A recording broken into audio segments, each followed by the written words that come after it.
Okay, so let's move on to our next story. And so, one of the things I've said for years and years is Hollywood loves fads, and it doesn't matter what it is. It could be war movies. It could be, you know, I don't know, boxing movies. I mean, you take a look like the last 10 years. You had Creed. You had Southpaw. You had all of these other movies come out. Hands of Stone. All these movies come out at once because they were successful. So fads are, I mean, all you do is take a look at the musical biopics in the last 10 years. We've had Judy, we've had Rocket Man, we've had Bohemian Rhapsody, we've had, you know, all of Elvis. We've had all these pictures because they're successful, right?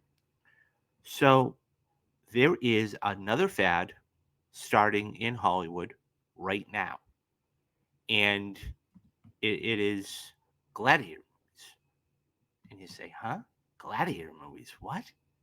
So, anybody who's not too familiar with it, a few months ago, Ridley Scott came out and said he is going to be doing um, a sequel to the 2000 Best Picture winner Gladiator, and he's got some heavy hitters on this. Okay, he's got Paul Mescal, Academy Award nominee. He's got Denzel Washington, Academy Award nominee, and he's going to be directing this. So the reason I bring this up is because the Hollywood Reporter came out with a piece today, and it said Gladiators are back. Hollywood readies three rival projects. Do you like movies about gladiators?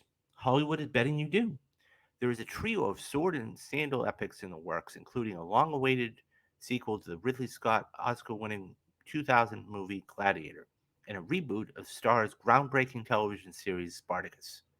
The curious surge of ancient Rome titles in the pipeline seems to be purely coincidental, but it also makes sense given the studios have been searching for the next genre title that might break out, particularly since the end of the HBO's Game of Thrones. And given the revival of another muscular old time Hollywood genre, the Western, following the explosive popularity of Yellowstone, each project has roots in a different take on the material, and the two projects have had major casting news in the last week.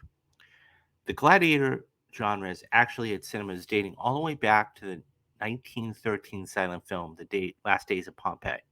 The films hit their popularity zenith in the early 1960s when, in the wake of the 1959 blockbuster Ben-Hur and Stanley Kubrick's 1960 film Spartacus, nearly 40 films, including featuring featuring gladiators, were released between 1961 to 1964, according to IMDb. That's crazy to even think about. 40 films. The movies were mostly low budget efforts, and most of them were produced in Italy and dubbed for American audiences, just like the better known spaghetti western genre.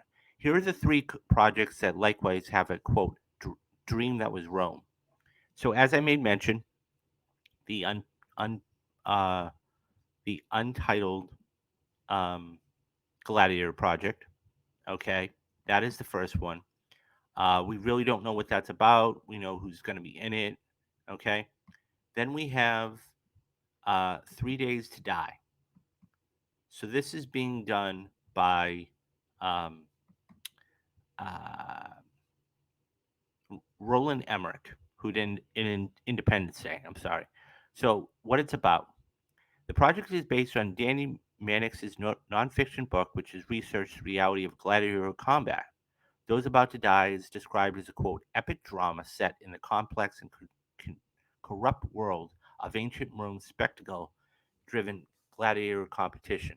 So, as I said, Roland Emmerich is directing the project, and so you have Anthony Hopkins, who's a major player that's going to be in this, and then you have some other notable names in there as well. So, and that's going to be coming out 2024, and then Spartacus. Spartacus, as I said earlier, the revival of Spartacus, and what that's going to do, and so this is going to be the second time they're actually coming back with this, and yeah. So as I said before, fads are a mainstay in Hollywood. It doesn't matter if it's boxing, It doesn't matter if it's gladiators. It doesn't matter what it, biopics, musical biopics. This is what, if it is very successful, they're going to be doing it. Um, yeah, and I'm really interested to see what transpires. This is the one, though. I mean, obviously, I think the Gladiator project, 23 years after the fact, or going to be 24 when it comes out, that's the one I'm really fascinated in. It's got a huge cast. You've got Ridley Scott behind the camera. It won Best Picture. It garnered over 10 Academy Award nominations. I'm really fascinated to see that. Um, but yeah, it's always interesting to see when movies hit, like, how big is it going to be, and are fans going to really be accepting of it? I think that's something else too. Um, has it been too long for the Gladiator sequel? I don't know. We'll have to find out. But anyways, guys, do you like Gladiator movies? If so, which ones do you like? Which one are you looking forward to the most? Are you interested in the new Gladiator movie coming out next year, or not so much? Leave me your thoughts down in the comments, and I will get back to everybody.